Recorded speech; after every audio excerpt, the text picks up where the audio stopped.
sharp edges where these materials intersect and where the screws are visible. I was worried that they're going to show through the contact paper or the wallpaper.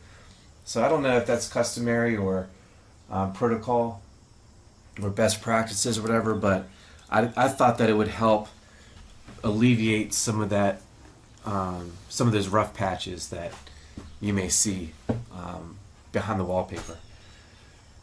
So that's pretty much it. It took me a long time to finish all of that with all the different cuts. I've been very pleased with how I've been able to reuse some of my materials.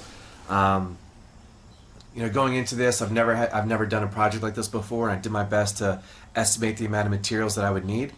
And if you can see, that's the remaining pile of 2 cartfuls of material. So I'm pretty proud of that. I think that's it. So the only other thing that I have to do before I start to wallpaper is initially I had a piece of metal sheeting here, and it was too stiff, and it was just like kind of bulging out on this side, and this side it wasn't as smooth as I wanted, and I decided to take that down. What I bought instead was flashing for roofing, and it's not going to be really good as far as its insulation properties, or its R value, but I'm hoping that because I have so much insulation behind there that it's going to be okay. And this is much more flexible. It's much more easy to. It's much easier to work with. I'm going to use that here. My thought is I'm going to put liquid nails on it as well as duct tape, and then start in the middle and then work my way out. So the edges have the same distance between them, and then it's centered. And then I'm going to do the same thing over here to fill in this gap. So start here, work my way out. The only other thing that I have to insulate today is the door and these 2 side panels. So this side panel I can insulate and I can cover right away. Actually not yet. So when I was working on here, I smashed this ground wire. So what I'm going to do, I ordered a wire pack. I'm going to have to splice that and then use a shrink connector, heat shrink connector.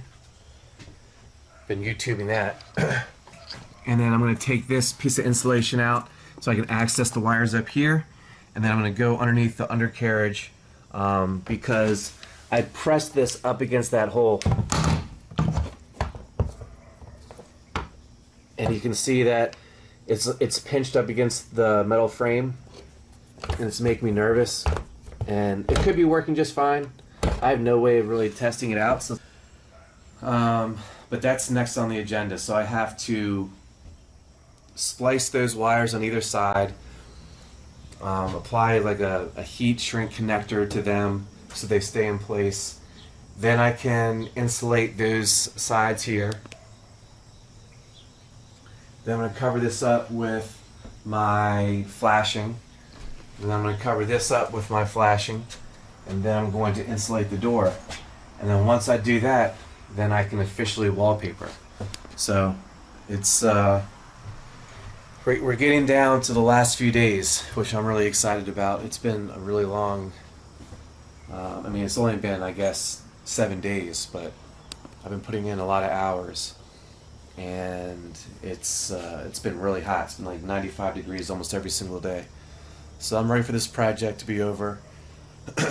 I'm still on pace to finish this before I return to school, which I'm happy about. But I'm trying to finish this as soon as possible so I can relax a little bit before I have to report to school. So, happy with my progress, and I'm really excited to start to put these finishing touches on here in the next couple of days. So, thanks for watching.